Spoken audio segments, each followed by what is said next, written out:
Welcome back to the Wedding Buzz. It's your host, Sydney, and today I'm so excited to introduce my guest, Christy. She is the owner of Annachristineevents. She is a fabulous wedding planner, and she was actually my wedding planner. So I'm going to let her dive into some more details. But Christy, welcome. Thank you so much for joining me today. It's so good to see you. I know, it's so good to see you. It's been so long. Which we actually got to see each other last night for. We did, yeah. Was that the first time since my wedding? It was the first time since your wedding, yeah. It's been so long, but it was so good to see you. I'm so excited that you're joining me today and that we get to catch up. But yeah, like I said, you are a fabulous wedding planner. I have firsthand experience. And then last night, for those listening, I went to an event last night where Christy was in a panel of wedding planners. So we got to see each other and catch up a little bit and hear from you. So I heard last night, I guess I knew you've been doing it a while, but you've been in this for 16 years. I did, yeah. So I started, so I was like a corporate planner. Gosh, it's going to age me. It's fine. I was a corporate planner starting in like the early 2000s. So I worked for a company that did like marketing and media and events. So super corporate. It was a great company. And I did events for them for 5 years. We did events all over the US and Canada. And in 2008, there were big layoffs, which was kind of like the beginning of the recession, the big market crash. So the company that I worked for did events for the stock market and for real estate, and both those things kind of tanked, unfortunately then. So there were big layoffs. We didn't know if it was a temporary thing. We didn't know what was coming. So I was like, well, until the company reopens, I'm going to start my own business. And so that was in 2008. And it was very small. It was very, very minimal. I really thought I was going to continue to be a corporate planner. And there were no corporate events to be planned. So I got phone calls and leads for weddings. And I was like, well, I did a few weddings, while I was a corporate planner for fun. I did my own wedding, which I said I would never be a wedding planner after I did my own wedding. It was way too stressful. But I'll do this until like corporate work picks back up. And so that went on for a couple of years. And then in 2010, I was like, oh, I guess I'm a wedding planner now. I guess this is it. That's what I was going to ask is how did you make that switch from corporate into weddings? But I guess weddings kind of found you. Weddings kind of found me. Yeah. I would definitely say if you knew me as a teenager, I bought wedding magazines all the time. I loved it. I obsessed over details. I learned flower names. I learned just a bunch of stuff because I was really into it. So the transition was really easy, and it's something that I found that I was good at. I loved corporate work. We still do corporate work. People are like, what do you like better? And they're very different. I always say that weddings are hugs and corporate events are handshakes. So handshakes versus hugs. And I really like hugs. Yeah. Yeah. No, I mean, obviously, like you were my wedding planner. That's how our relationship started. And anyone watching this can see that like, it's like a virtual hug. I'm like, hi. Like, I know. I'm so proud of you, Sydney. I'm so proud of you. It's so good to see. Thank you. I appreciate that. Like you can say that and that you're like proud of me and like that you can be a mentor to me. Cause I was talking to my mom right before this. I was like, Christy's coming on the podcast. And she's like, oh, how does she feel about you being a wedding planner? I was like, I think she's excited. Like, like she's a mentor to me. Like it's awesome. But I definitely think back of how you did the process and, I loved my wedding planning process. So I definitely want to mirror that as much as I can. But I wanted to ask you, so I know you're in Central Florida, you're based in Orlando. I know you do a lot of weddings at Bella Collina, which is where I got married, but do you have a few specific venues that you work at or like, or will you go anywhere? How do you typically handle that? So we're really fortunate, to be on a lot of lists in Central Florida and on the coast also. So, Bella Collina is, of course, one of those. We're one of their exclusive planners, which is a huge honor. Some of the other venues that we work at are like Howie Mansion, the Capen House, Luxmore, Grand Estates, Cypress Grove Estate, the Mulberry, Bending Branch Ranch. So a lot of different types of venues. Some of them are really exclusive, like Isleworth Country Club. So when we have clients that come to us that all have different visions, that have different styles, we're able to, obviously, if they gravitate towards one of our preferred venues, that's amazing.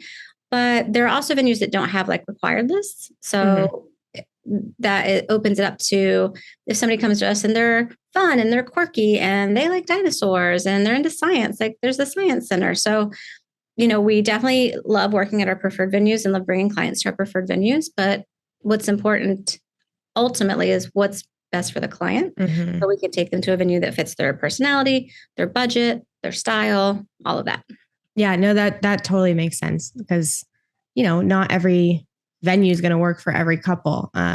So that's awesome. So like we were saying, I was one of your brides. I know that your planning process was awesome.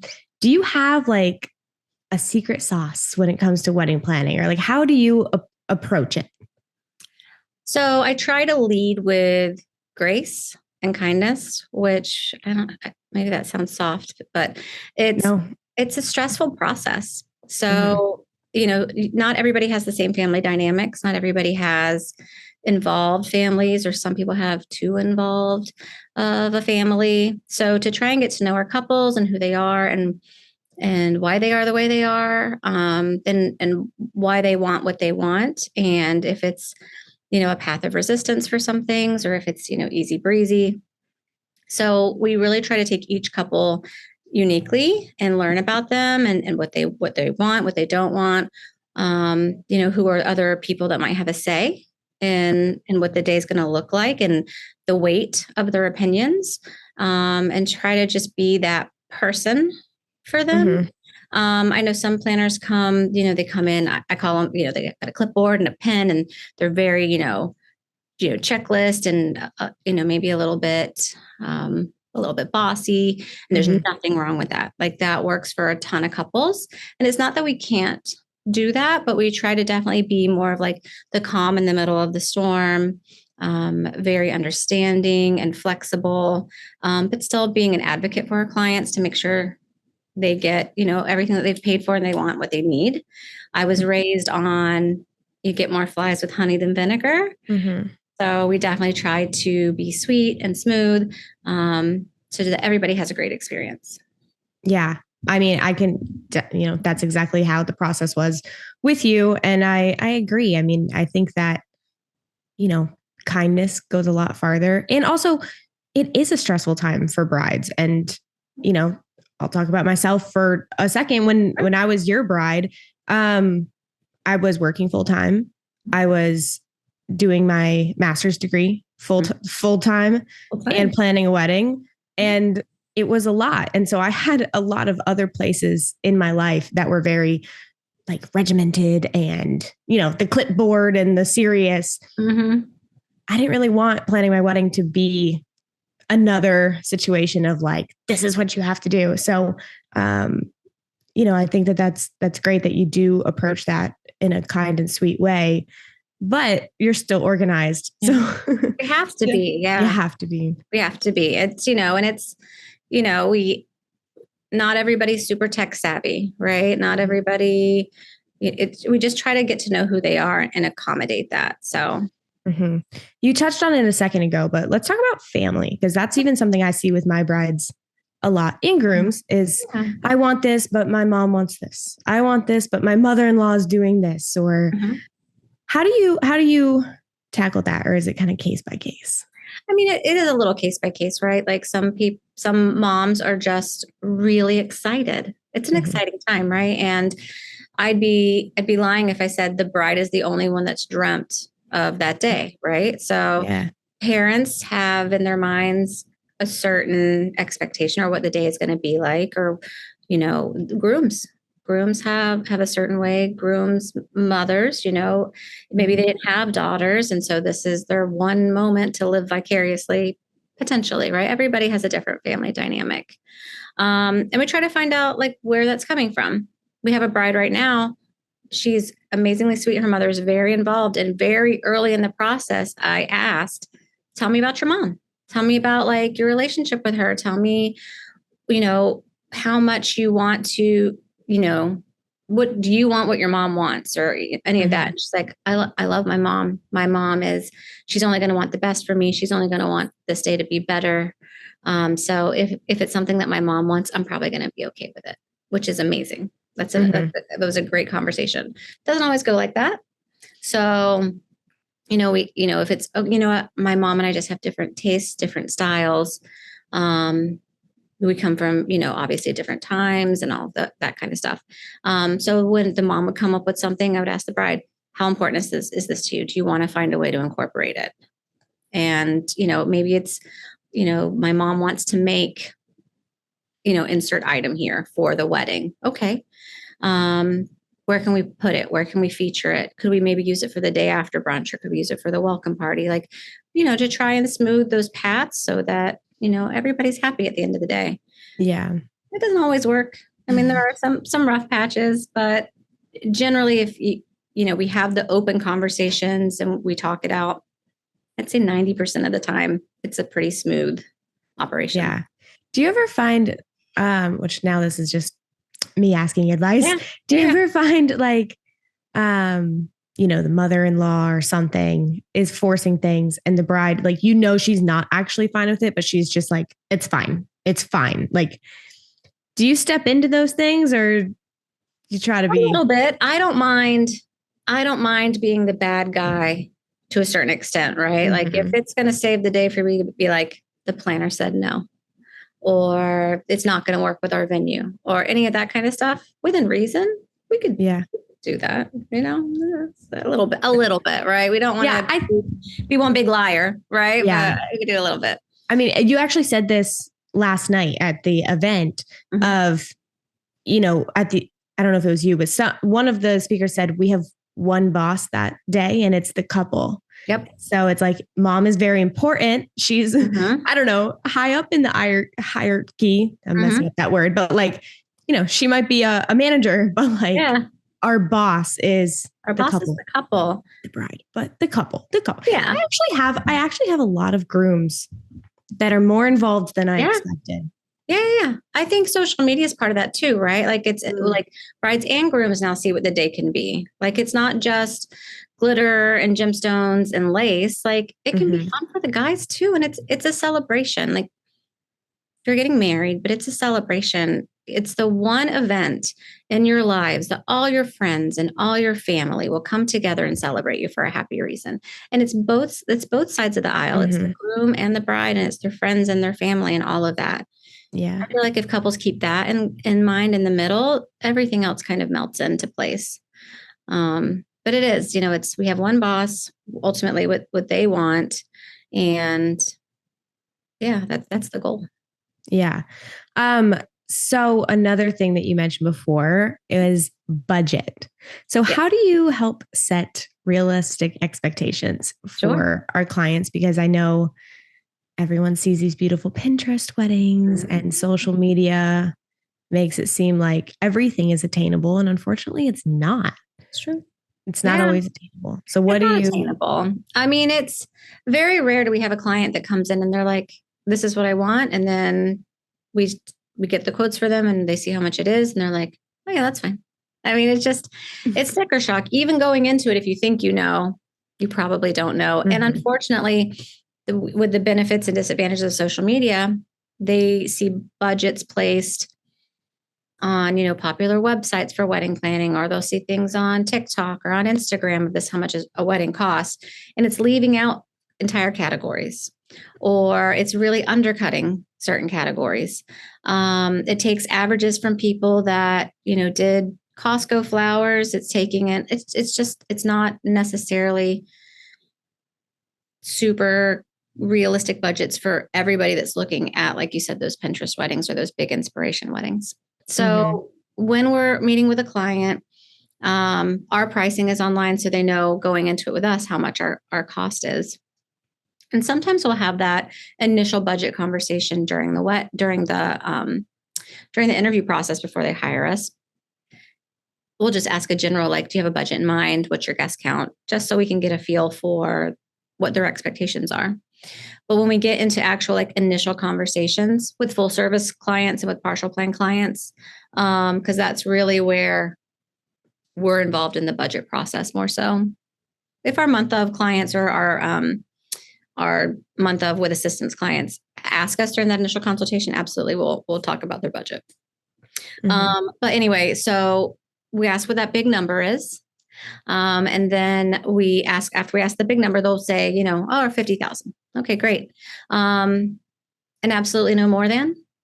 And sometimes they say 50,000. They're like, well, maybe we could do 60,000. Okay, great. So our goal is 50. We could go to 60, absolutely not to exceed. And they're like, oh no, like 60,000 is where we're at. Or, I mean, if it's something we really wanted, maybe we could do 65. We're still respectful of that initial number, but we know that as we're going through the planning process, if it's something that they really wanted, or for this extra bump, they would probably really like, X service, then we'll present those to them. If it's 50,000, 50,000, 50,000, if that's what the answer is, that's what the answer is. And we're respectful of that. After that point, we ask them, well, what's the most important things to you? Is it the venue? Is it the floral? Is it the band? Is it, the overall guest experience? Like we talk about the big chunks, the big important pieces, and we focus more of the budget towards those.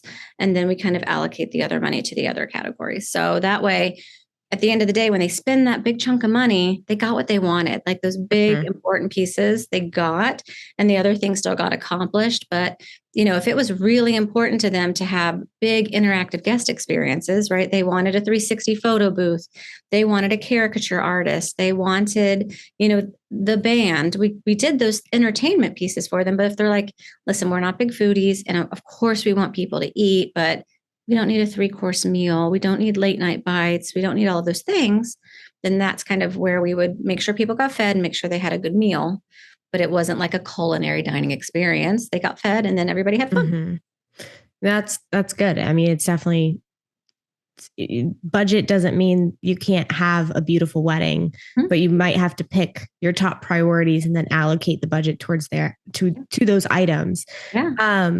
Do you have any like little tips or tricks on getting the most bang for your buck? Like any little pro secrets? Yeah. I mean, again, it kind of depends on what's important to them, right? And when you're getting your most bang for your buck, you want to be aware of what that means to the vendors as well, right? So if that means repurposing bridesmaids bouquets to some of the centerpieces, like what does that mean for the florist? So we need to make sure that the bridesmaids bouquets that we're creating aren't budget cut back little, $75 bouquets. We probably want a really nice hearty bouquet that's not made of hydrangea, because poor hydrangea is not going to last once it gets out of the vase. Like, let's make sure those are really good bridesmaids bouquets. Tell the bridesmaids they're going to be reused, so they're not dropping them on the floor and waving them in the air and, doing all that kind of stuff. So repurposing things, of course, is a great way to do that.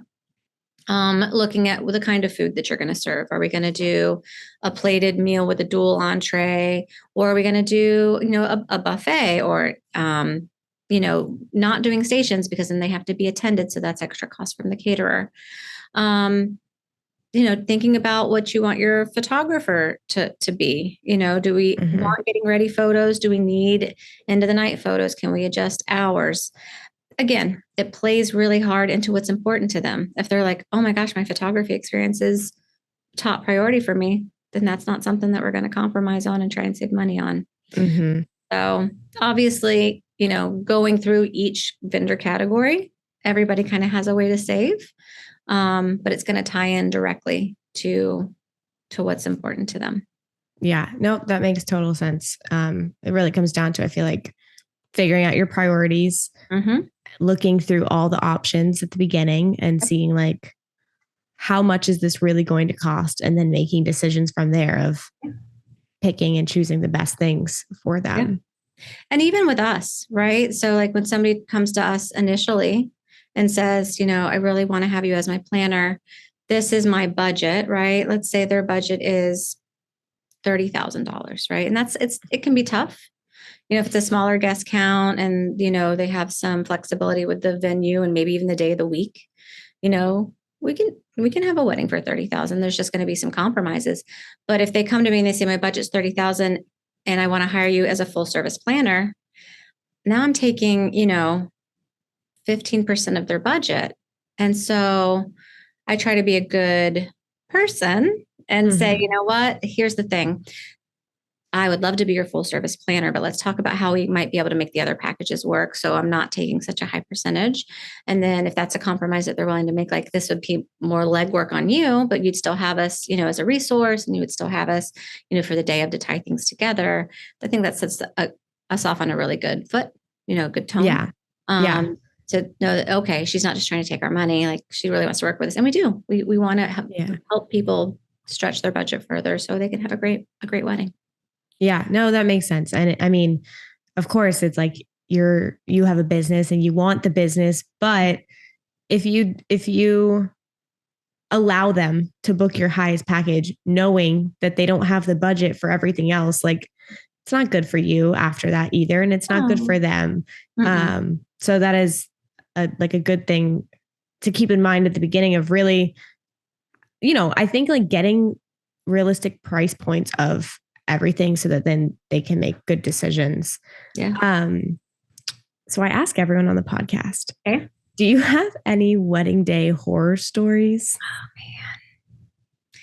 I mean, there's always things that can go wrong, right? It's just weather is not our friend, right? It's the one thing we can't control. I always tell people I can't control the weather and I can't keep the sun in the sky any longer. Like this, that's why we have a timeline, right? That's why we are aware of when sunset is. So, weather tends to be not our best friend, especially in Florida, right? Like it's, if you don't like the weather, wait 10 minutes. That's, the fun saying.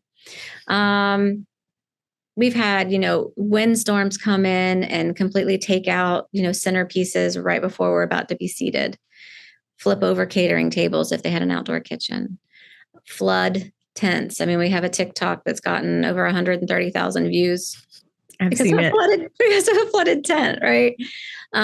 So there's that. Those are kind of the horror stories, but I think a lot of it is also how you recover. We show up in rain boots and rain jackets and clear umbrellas, and we're the ones getting wet. We're the ones that are going to try and do everything we can to overcome that. Obviously, people can see what's happening. They know that it's raining. They know there are things happening. Most guests are really understanding and, hey, I know you're doing a good job. And that's, of course, always great for all the vendors to hear, they understand. But yeah, I think as long as the horror story still has a happy ending, right? Yeah. Everybody survives. Yeah. Then, it's not such a horror story after all. It's just that's a good point. A bad part of the book. If right? It ends okay. It's not a horror story. It's just a bad chapter. Yeah. I've seen that TikTok that you're talking about with the flooding and oh boy. After that wedding, I don't know that we were the catalyst, but they have pavers there now. So yay.